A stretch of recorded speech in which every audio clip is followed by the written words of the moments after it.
ఇర్మియా గ్రంథము ఇర్మియా గ్రంథములోంచి 2వ అధ్యాయం. ఇర్మియా గ్రంథము 2వ అధ్యాయం 25వ వచనం.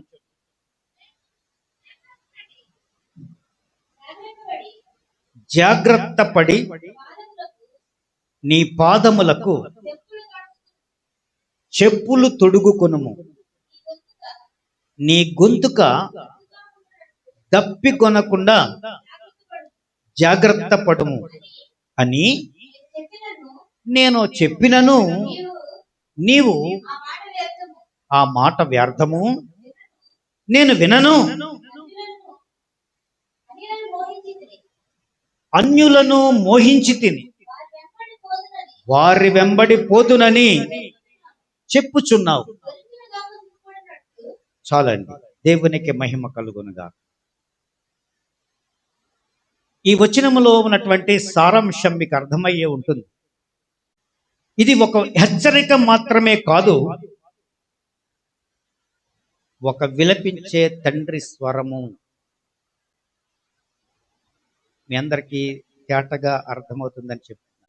నువ్వు జాగ్రత్త పడి నీ పాదములకు చెప్పులు తొడుక్కో. చెప్పులు లేకుండా వెళ్ళదు. ఎంత బాగా చెప్తున్నాండి దేవాది దేవుడు. మన సంఘంలో చాలా మంది యవనస్తులు పిల్లలు చెప్పులు లేకుండా తిరుగుతారు. చెప్పులు లేకుండా తిరగకండి కదండి. ఒక ఆయన మన ఊరిలోనే చెప్పులో కాలికి మేకు ఏదో దిగింది, ఇన్ఫెక్షన్ అయింది. అతనికి టెన్షన్ కూడా వస్తుంది. ఇప్పుడు కాలు సెప్టిక్ అయిపోయి ఇబ్బంది పడ్డాడు. అందుకనే దేవుడు చెబుతున్నాడు, జాగ్రత్త పడి మీ పాదములకు చెప్పులు తోడుకోండి, మీ గొంతుక దప్పికొనకుండా మీరు జాగ్రత్త పడండి. మీకు దప్పికవుతుంది, మీకు నీళ్లు కావాలి. చెప్పులు లేకుండా తిరిగితే సరైనది కాదు. చెప్పులు తోడుకోండి అని చెబుతూ నీ గొంతుకు దప్పికొనకుండానట్లు నేను అలా చెబితే మీరేమంటున్నారంటే, నాయనా చెప్పులు తొడుక్కోండి, నాయనా దప్పికొనకుండా దాహం అవుతుంది, నీళ్లు తాగండి అని చెబుతుంటే వినకుండా మీరేమంటున్నారంటే, ఆ మాటలు వ్యర్థము, మేము వినము ఆ మాటలు. నేను అన్యజనులను మోహించి తిని వాళ్ళతో ఫ్రెండ్షిప్ చేశాను, వాళ్ళని ప్రేమించాను, వాళ్ళ వెంటే మేము పోదుము. వాళ్ళని ప్రేమించాను నేను.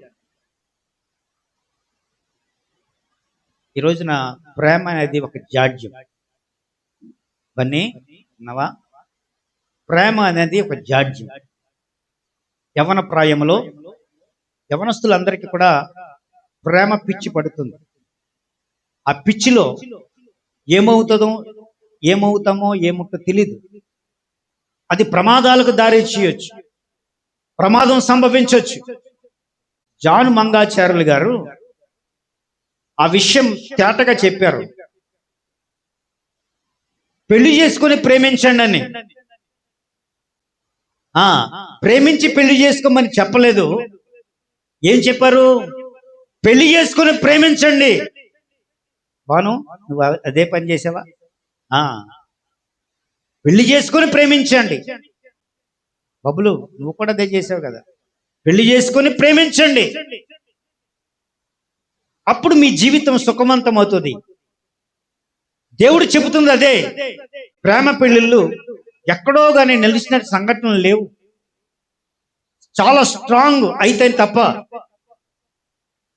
ఆ ప్రేమ పెళ్లిల్లో విఘాతం ఉంది. కానీ దేవుడు చెప్తుంది ఏంటంటే, నువ్వు జాగ్రత్త పడు, నీ పాదములకు చెప్పులు తొడుక్కో, దప్పిక కాకుండా దాహార్తిని తీర్చుకో అని నేను చెబుతున్నటువంటి మాటలు మీరు ఏమంటున్నారంటే, ఆ మాటలు వ్యర్థం, వినను, మేము వినము. అన్యులను మోహించి తిని. వినమంటే ఏం చేస్తారు ఎవడైనా? ఆ వింటే విను, లేకపోతే లేదు. మీరేమంటారు తేలిగ్గా? అదంతా వ్యర్థం, ఆ మాటలు మాకు చెప్పకండి. యవనస్తులారా, ఆ మాటలు వ్యర్థమని అనకండి. అది మీ జీవితానికి మేలైనవి, నీ జీవితానికి శ్రేష్టమైనవి. ఒక తండ్రి, విలపించే తండ్రి స్వరం మనకు వినిపిస్తుంది. ఇప్పుడు అలా నేను చెబితే ఏమంటున్నారంటే, అన్యులను మోహించి తిని వారి వెంబడి పోదునని చెప్పుచున్నావు. వెంబడి పోదునని చెప్పుచున్నావు అని చెప్పుచున్నావు. అది నీ స్టేటస్. దానికి సంబంధించి కొన్ని వివరాలు మీతో మాట్లాడు. దేవునికి మహిమ కలుగునుగాక. హల్లెలూయా. దేవుడు చెప్పినటువంటి 3 విషయాలు జ్ఞాపకం చేస్తాను. ఏంటంటే, నువ్వు జాగ్రత్త పడు. ఏవో ఇబ్బందులు ఉంటాయి, ఏవో కొన్ని ఆలోచనలు నీకుంటాయి. అన్ని ఆలోచనలు మంచివి కాదు. నువ్వు జాగ్రత్త పడు. నువ్వు జాగ్రత్తగా ఉంటే మేలు అని చెబుతూ ఇంకొక మాట చెబుతున్నాడు. నిన్ను నువ్వు జాగ్రత్తగా జాగ్రత్త పడుము. నిన్ను నీవు కాపాడుకో. నిన్ను నీవు కాపాడుకో. దేవునికి మహిమ కలుగును గాక. హల్లెలూయా, హల్లెలూయా, హల్లెలూయా. మూడవది, ఆ మార్గము నిన్ను నాశనానికి తీసుకువెళ్తుంది అన్న సత్యాన్ని నువ్వు గ్రహించగలగాలి. నీకు తెలిసినటువంటి మార్గం నిన్ను నాశనానికి నడిపిస్తుంది అంటే, మాట విన్న తత్వం నాశనానికి తీసుకువెళ్తుంది. విలపించే తండ్రి తన స్వరముతో అంటున్నటువంటి మాటలు ఇవి. మీరు నాశనం వాడడం నాకు ఇష్టం లేదు. చూడండి, సామెతల గ్రంథము త్వరగా చూస్తారా? 14వ అధ్యాయము 12వ వచనం. 14వ అధ్యాయము 12వ వచనం. ఒక మనుష్యుని ఎడల సరైనదనే అనిపించుకున్నటువంటి మార్గం ఒకటి ఉంది. అయితే తుదకది మరణమునకు అది దారి తీయదు. మరణానికి తీసుకువెళ్తుంది. అది సరైనదని నువ్వు అనుకోవచ్చు, కానీ మరణానికి నడిపించే మార్గం అది. ఏది మంచిది అనుకుంటున్నావో అది నీ మరణానికి దారి తీస్తుంది. డియర్ ఫ్రెండ్స్, మీరు సరైందే అనుకుంటున్నారా? దేవుడు చెప్తున్నాడు అది సరైంది కాదు. దేవుని మాట వినండి, దేవుని మాటకు లోబడండి. దేవుని హెచ్చరికలు ప్రేమపూర్వకంగా ఉంటాయి. తిట్టినట్టే తిడతాడు, లాలిస్తాడు. ఆయన తిట్టు మనల్ని లాలించడానికి, మనల్ని జాగ్రత్త పెట్టుకోవడానికి. హెబ్రీ పత్రిక 12వ అధ్యాయము 6వ వచనం. హెబ్రీ పత్రిక 12వ అధ్యాయము 6వ వచనం. తాను ప్రేమించు వారిని శిక్షించి తాను స్వీకరించి ప్రతి కుమారుని దండించును. దేవునికి మహిమ కలుగునుగా. తను ప్రేమించే వారిని దేవుడు శిక్షిస్తాడట. నిన్ను ప్రేమిస్తున్నాడు శ్రీను, దేవుడు నిన్ను ప్రేమిస్తున్నాడు, అందుకే శిక్షను వేస్తాడు కూడా. దేవుడు నాకు ఎందుకు ఈ శిక్ష వేయాలి అని అనుకోవచ్చు. నిన్ను ప్రేమిస్తున్నాడు గనక ఆ శిక్ష వేస్తాడు. నేను సరిచేయడానికి కొరకే, నువ్వు సరైన మార్గంలోకి రావడానికి కొరకే దేవుడు శిక్ష వేస్తున్నాడు. అది నువ్వు ఆచరించి తీరాలి. అది అనుభవ జ్ఞానముగా ఎంచుకోవాలి. దేవునికి మహిమ కలుగునుగా. హెజ్కేలు గ్రంథములో 33వ అధ్యాయము 11వ వచనం. త్వరగా తీస్తే త్వరగా ముగిస్తాను. 33వ అధ్యాయము 11వ వచనం హెజ్కేలు గ్రంథం. కాగా వారితో ఇట్లనను, నా జీవము తోడు దుర్మార్గుడు మరణము నొందుట వలన నాకు సంతోషమా? దేవుడు చెబుతున్నాడు ఈ మాట. దుర్మార్గుడు చనిపోతే నాకు ఇష్టం అనుకుంటున్నారా? నాకు బాధే. వాడు మారు మనసు పొందాలి, సరైన వ్యక్తిగా తీర్చిదిద్దబడాలి. అది దేవుని కోరిక. హల్లెలూయా, హల్లెలూయా, హల్లెలూయా, హల్లెలూయా. 120 సంవత్సరాలు ప్రజలకు బోధించి బోధించి బోధించి బోధించి మాట వినకపోగా జలప్రయం రప్పించాడు. ఆ జలప్రయంలో ఒక్కడు కూడా మిగలకుండా కదండి, నోవాహు కుటుంబం మాత్రమే ఆ ఓడలో మిగిలారు. జలప్రయం వచ్చి మొత్తం మునిగిపోయింది. అవునా కదా? ప్రపంచమంతా మునిగిపోతుంది. మాట వింటే కొద్దిమంది అయినా రక్షించబడుతున్నారు. మాట వినలేదు. అందుకనే మాట వినను అన్నది నీకు ప్రమాదం. మాట వినకపోతే నీకు ప్రమాదం. మాట వింటే వాడలోనికి వచ్చేవాడివి. వాడ నుంచి తప్పించబడ్డావంటే మాట వినక. ఆ రోజున జలప్రయాణంలో మొత్తం లోకమంతా మునిగిపోయింది, నోవాహు కుటుంబము తప్ప. దేవునికి మహిమ కలుగునుగా. నోవాహు కుటుంబంలా మీ కుటుంబాలు ఉండాలని నేను ఆకాంక్షిస్తున్నాను. దేవునికి మహిమ కలుగునుగాక. మత్తయి సువార్తలో ఒక మాట రాయబడి ఉంటుంది, 24వ అధ్యాయం 37వ వచనం. 24వ అధ్యాయం 37వ వచనం చదవండి. నోవాహు దినములలో ఎలాగుండునో మనుష్య కుమారుని రాకడ ఎందును అలాగే ఉండును. ఏమైంది? నోవాహు దినములు ఏమైంది? జలప్రళయం వచ్చి ఒక్కరు కూడా మిగలలేదు. నోవాహు కుటుంబం తప్ప ప్రపంచంలో అందరూ చనిపోయారు. నోవాహు కుటుంబం మాత్రమే రక్షించబడింది. ఈ రోజున ఆ దినాలలో ఏం జరిగిందో మనుష్య కుమారుని రాకడ దినములలో కూడా అదే జరుగుతుంది. ఇప్పుడు కూడా మాట వినని ప్రజలు మనకి ఎక్కువ కదండి. సతీష్, మాట వింటావా? అలక ఇవ్వడం కాదు, మళ్ళీ రేపు ఏదైనా చెప్తే పాస్టర్ గారు నాకు బాగోలేదండి తర్వాత చెప్పండి అనకూడదు. మాట వినాలి. మాట వినకపోతే శ్రేష్టం, వినకపోతే నష్టం. మాట వింటే శ్రేష్టం. నోవాహు దినములో ఒక్క మనిషి కూడా బ్రతికిలేడు. ఎందుకు? మాట వినక. 108 సంవత్సరాలు సువార్త ప్రకటించబడింది, కానీ మాట వినలేదు. అందుకే స్మాష్ చేసి పాడేశాడు దేవుడు. కరుణామయుడికి ఆగ్రహం పుడుతున్నటువంటి సమయం ఇది. దేవునికి మహిమ కలుగును గాక. రెండవ అంశంలోకి వెళ్తున్నా. దేవునికి మహిమ కలుగును గాక. వినను వినను వినను అన్నటువంటి వారలారా, ఒక్క మాట వినండి. సామెతల గ్రంథం 29వ అధ్యాయం 1వ వచనం. సామెతల గ్రంథము, ఎన్నిసార్లు గద్దించినను లోబడిన వాడు మరి తిరుగు లేకుండా హఠాత్తుగా నాశనం అవుతాడట. ఎవరు? ఎన్నిసార్లు గద్దించినా మా లోబడిన వాడు తిరుగు లేకుండా హఠాత్తుగా నాశనం అవుతాడు. నువ్వు నాశనం కావడం దేవుడికి ఇష్టం లేదు. అందుకే ఈ రోజు ఈ సువార్త ప్రకటించబడింది. జకర్యా గ్రంథం 7వ అధ్యాయము 11, 12 వచనాలు చదువుతారా?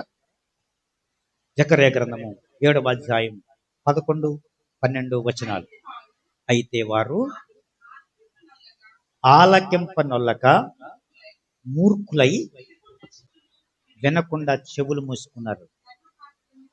ధర్మశాస్త్రమును పూర్వీకులైన ప్రవక్తల ద్వారా సైన్యములకు అధిపతియు యెహోవా తన ఆత్మ ప్రేరేపణ చేత తెలియచేసిన మాటలను తాము వినకుండునట్లు హృదయములను కఠినపరుచుకున్నారు. మాట వినరు. మేము ఆ మాట వ్యర్థము, ఆ మాట మేము వినము, మేమింతే. చాలా మంది అంటారు, ఆడవాళ్ళు ఎక్కువ అంటారు. నేను మాటని నేను ఇంతే, నచ్చితే ఇను, లేకపోతే లేదు. నేను ఇంతే, ఇలాగే ఉంటాను. ఆడవాళ్ళు చాలా మంది ఉన్నారు ఇక్కడ. అలాంటి వాళ్ళు మిమ్మల్ని మీరు పరిశీలించుకోండి. నేను ఎవరి మాట వినను, నేను ఇంతే. దేవుని మాట వినండి, దేవునికి మహిమ కలుగును గాక. ఫరో మాట వినలేదు. ఫరో దేవునికి ఎదురు చెప్పాడు. తన జనాంగాన్ని పంపించమంటే ఫరో మాట వినలేదు. హృదయాన్ని గట్టిపరుచుకున్నాడు. ఆ సమయంలో ఏమైందో తెలుసా? నిర్గమకాండంలోంచి చదువుతాం. ఇప్పుడు అంత అవసరం లేదు కనుక నేను, దేవుడు హెచ్చరించాడు. ఫరో హృదయం గట్టిపడింది. తను ఒక స్ట్రాంగ్ గా ఉండిపోయాడు. ఫరో తన జీవితంలో తన హృదయాన్ని గట్టిపరుచుకున్నాడు. వెనక ఫరో సైన్యం, ముందు ఇశ్రాయేలు సైన్యం ముందుకు వెళుతున్నారు. ఎర్ర సముద్రం అడ్డుగా వచ్చింది. అది దాటే పరిస్థితుల్లో దేవుడు గొప్ప కృప చూపించి మోషే పరివారానంతటిని కూడా దాటించి ఏర్పాటు చేశాడు. పాయలుగా చీల్చి ఆరిన నేలపై వాళ్ళందరిని నడిపించాడు. ఆ తర్వాత ఫరో సైన్యం అందులోనికి వచ్చింది. వాళ్ళు వెళ్ళిపోతున్నారు, దాటిపోతున్నారు. అందులోకి ఫరో సైన్యం వచ్చింది. ఆ తర్వాత ఒక్కరు కూడా మిగలలేదు అని బైబిల్ గ్రంథం. మాట వినేవారు, హృదయాన్ని గట్టిపరుచుకున్నవారు, ఫరో సైన్యం అంతా కూడా ఒక్కరు కూడా మిగలలేదు. వాళ్ళ రథాలు, వాళ్ళ పరివారం అంతా కూడా నీట మునిగిపోయింది. ఎవరు ఎక్కడున్నారో తెలియలేదు. ఇశ్రాయేలు సైన్యం మాత్రం మాట విన్న ప్రజలు మాత్రం దాటిపోయారు. మాటను వినని వారు గల్లంతైపోయారు. దేవునికి మహిమ కలుగును గాక. ఆ విషయాన్ని జ్ఞాపకం చేయాలని ఇది చెప్పారు. దేవునికి మహిమ కలుగును గాక. హల్లెలూయా, హల్లెలూయా.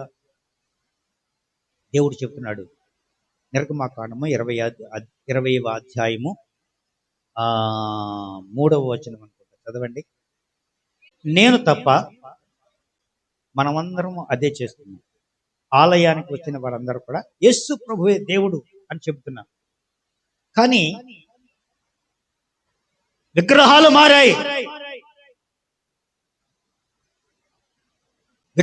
మారాయి.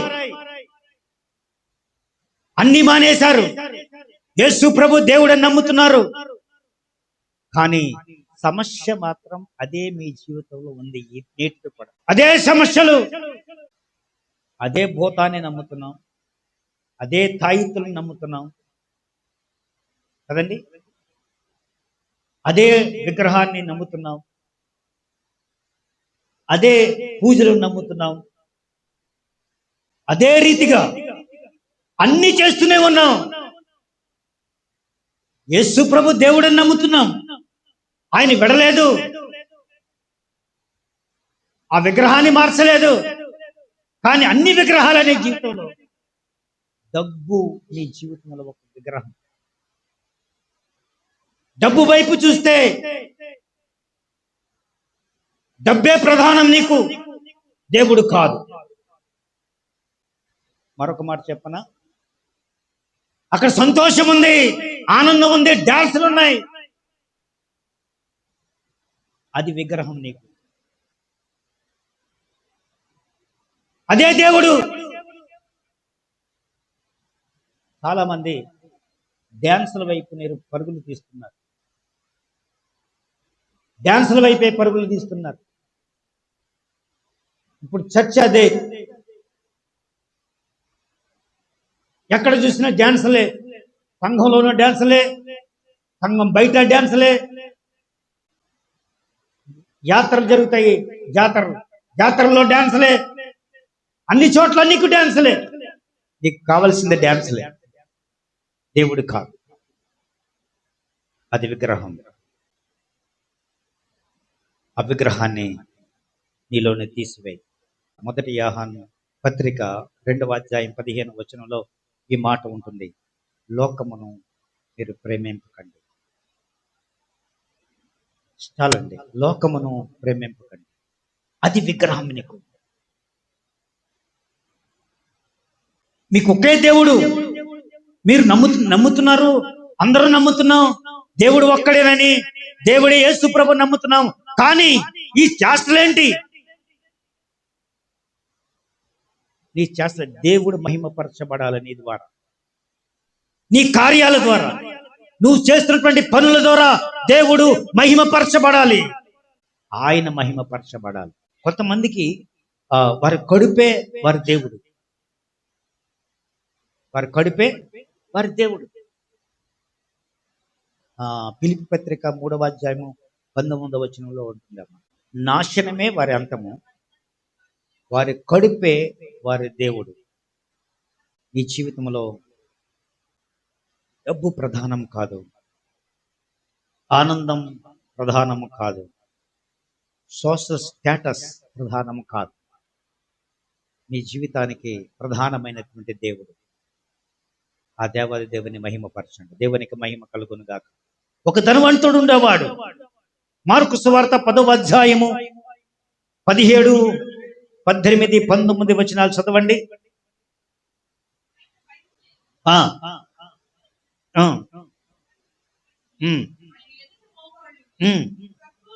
సద్బోధకుడా, నిత్య జీవమునకు వారసుడు అవ్వడానికి నేనేమి చేయాలి అని అడిగాడు. ఆయన ధనవంతుడు ప్రభు దగ్గరికి వచ్చాడు. ప్రభువుని అడుగుతున్నాడు, ప్రభువా, నిత్య జీవానికి వారసుని అవ్వాలంటే నేనేం చేయాలి అన్నాడు. యేసు,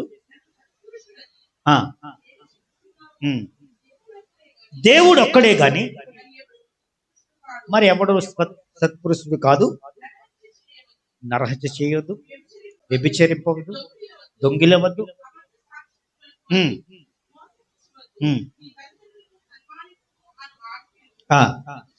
నీకు తెలియను కదా ప్రభా, ఇవన్నీ బాగా తెలుసు నాకు అంటూ బాల్యము నుండి ఇవన్నీ చేస్తూనే ఉన్నాను. ఇంకా చదవమ్మా.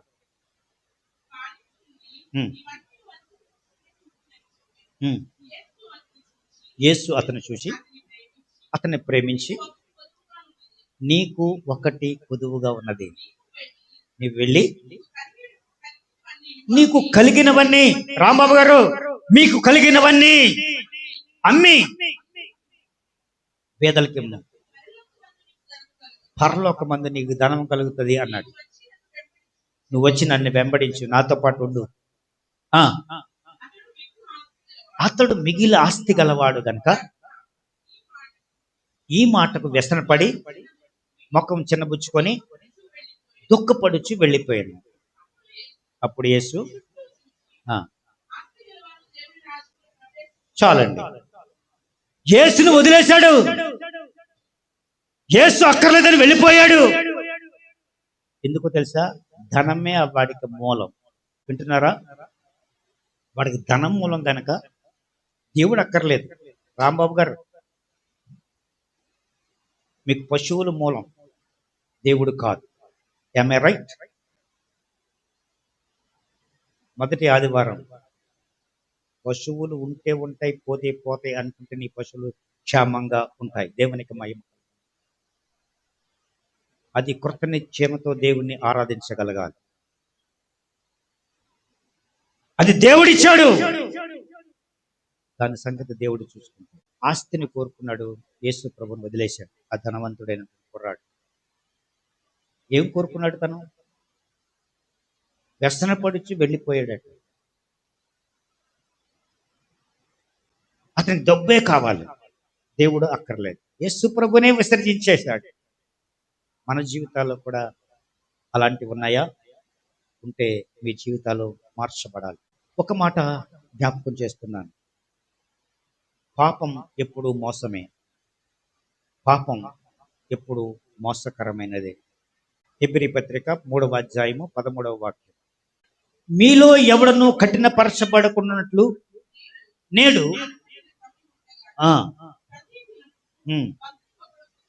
ఒకరినొకడు బుద్ధి చెప్పుకొనుచు, ఎలయనగా మొదటి నుంచి మనకున్న దృఢ విశ్వాసము అంతము మట్టుకు గట్టిగా చెప్పండి. దేవునికి మహిమ కలుగును గాక. పాపం ఎప్పుడూ మోసకరమైనది. పాపం మోసకరమైనది. చూడండి, యాకోబు పత్రిక 1వ అధ్యాయము 15వ వచనం. యాకోబు పత్రిక, దురాశ గర్భము ధరించి పాపమును కనగా పాపము పరిపక్వమై మరణమును అంటుంది. మీ పాపం మరణానికి అంటుందని వాక్యం చెబుతుంది. సంసోను ఢిల్లీలోనే ప్రేమించాడు కదండి. ఢిల్లీలో ఒక మోసం. సంసోను ఢిల్లీలోనే ప్రేమించాడు. ఢిల్లీలో ఒక మోసకరమైన అమ్మాయి తన గుట్టు లాక్కొని తను చంపడానికి, మరణానికి దారి తీసినటువంటి సంఘటన ఈ గ్రంథంలో రాయబడి ఉంది. చాలా జాగ్రత్తగా ఢిల్లీలో వాళ్ళలో పడేసింది. సంసోను ఢిల్లీలో వాళ్ళలో పడ్డాడు. ఆ సందర్భంగా జరిగినటువంటి సంఘటన మనందరికీ తెలుసు. రాజీ పడ్డాడు. తను నాజీరు చేయబడినటువంటి వ్యక్తి, నాజీరు చేయబడినటువంటి బలాఢ్యుడు. బలమంతా తన జుత్తులోనే ఉంది. ఆ సీక్రెట్ ఏమిటో ఢిల్లీలో అడిగి ప్రేరేపించి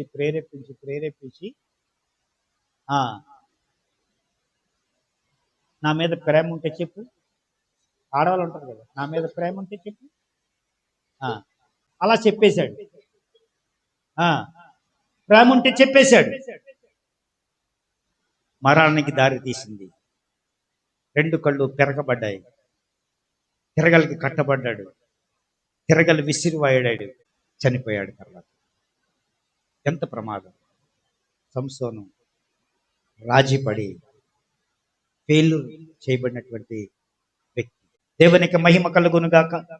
చివరిగా ఒక మాట, ఇంకా నీకు కృప ఉంది. నీపైన దేవుని కృప నిలిచి ఉన్నది. దేవునికి మహిమ కలుగును గాక. హల్లెలూయా, హల్లెలూయా. యెషయా గ్రంథము 1వ అధ్యాయము 18వ వచనం. యెషయా గ్రంథము 1వ అధ్యాయము 18వ వచనంలో, మీ పాపములు రక్తము వలె ఎర్రనివైనను హేమము వలె తెల్లవగును. మీరు మీ పాపములు ఎర్రనివైనను, ఎలాంటి పాపమైనా హిమం వల్లే తెల్లగా చేస్తాడు. దేవుడు మాట ఇస్తున్నాడు. ఇంకా నీ కృప ఉంది గనక ఈ మాటలు నీకు వినిపిస్తున్నాయి. కృపలో దేవుడిని దాచిపెడుతున్నాడు. కృపకు నిన్ను ఆహ్వానిస్తున్నాడు. నువ్వు నీ పాపములు ఒప్పుకుంటే, నీ పాపములు ఎర్రనివైనను అవి తెల్లగా చేస్తాయి. హిమము వల్లే తెల్లగా చేస్తాయి. తప్పిపోయిన కుమారుడు పాపం చేశాడు కదండి, అందరికి తెలిసి కథ. తప్పిపోయిన కుమారుడు ఆస్తిని పంచేయి అని ఆస్తిని పంచుకున్నాడు. దూర ప్రాంతం వెళ్ళిపోయాడు. దూర ప్రాంతం వెళ్ళిపోయినటువంటి తను పేకాట ఆడాడు, జోదం ఆడాడు కదండి. చెడిపోయి ఎక్కడో ఉన్నాడు. పందులు తినే పొట్టుని సైతం తినడానికి ప్రయత్నం చేశాడు. ఆ కొడుకు జ్ఞాపకం వచ్చాడు తండ్రికి. ఆ తండ్రి చాలా ప్రేమ గలవాడు. ఆ తండ్రి ఎప్పుడు నిన్ను ప్రేమిస్తూనే ఉంటాడు. ఆయన ప్రేమ నీపై నిలిచి ఉంటుంది ఎప్పటికీ కూడా. ఆ ప్రేమ గల తండ్రి అల్లంత దూరాన నా కుమారుడు వస్తాడా, నా కుమారుడు నా దగ్గరకు వస్తాడా, ఎప్పటికైనా తన తప్పు తెలుసుకుని వస్తాడా అని ఎదురు చూస్తున్నాడు. ఆఖరికి అల్లంత దూరాన తన కొడుకు కనపడ్డాడు.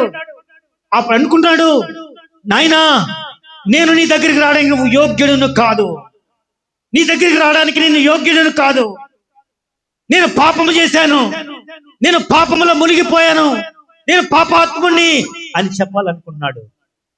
కానీ ఆ తండ్రి అల్లంత దూరాన్ని చూస్తూ కొడుకు మీద పడి, మెడ మీద పడి ముద్దు పెట్టుకున్నాడు. నాయనా, నా కుమారుడు వచ్చేసాడు రా, నా కుమారుడికి విందు చేయండి, గొప్ప విందు చేయండి అని బయట జనాలందరికీ తెలిసినట్లుగా అరిచి అరిచి ఆ కుమారుని హక్కున చేర్చుకొని మురికితో ఉన్నాడు. కొడుకు మురికి బట్టలతో ఉన్నాడు, తండ్రి శ్రేష్టమైన బట్టలతో ఉన్నాడు. కానీ బురదంటుకుంటుందేమో అనేటువంటి ఆలోచన తండ్రికి లేదు. తండ్రి ప్రేమ అలాగుంటుంది. ఆ తండ్రే నీ కొరకు ఎదురు చూస్తున్నాడు, ఆ తండ్రే నీ కొరకు ఎదురు చూస్తున్నాడు.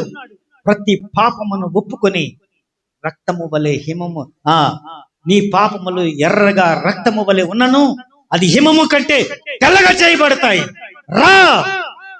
దేవుడు నిన్ను ఆహ్వానిస్తాడు. ఆ దేవాది దేవుడు నిన్ను పిలుస్తున్నాడు. దేవునికి మహిమ కలుగును. చివరిగా ఒక్క మాట వింటారా? నేను నా కుటుంబమును యెహోవాను సేవింతు.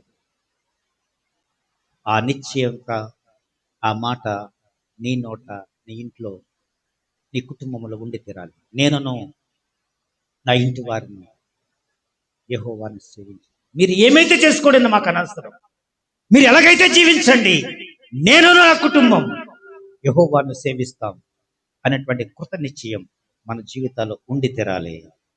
నువ్వు ఎవరిని సేవిస్తారో మీ ఇష్టం, నేను మాత్రం నా దేవుణ్ణి, మా కుటుంబం అంతా కూడా మేము సేవిస్తాం, దేవుణ్ణి పూజిస్తాం. ప్రకటన గ్రంథము 3వ అధ్యాయం 20వ వచనంలో ఈ మాట రాయబడి ఉంటుంది.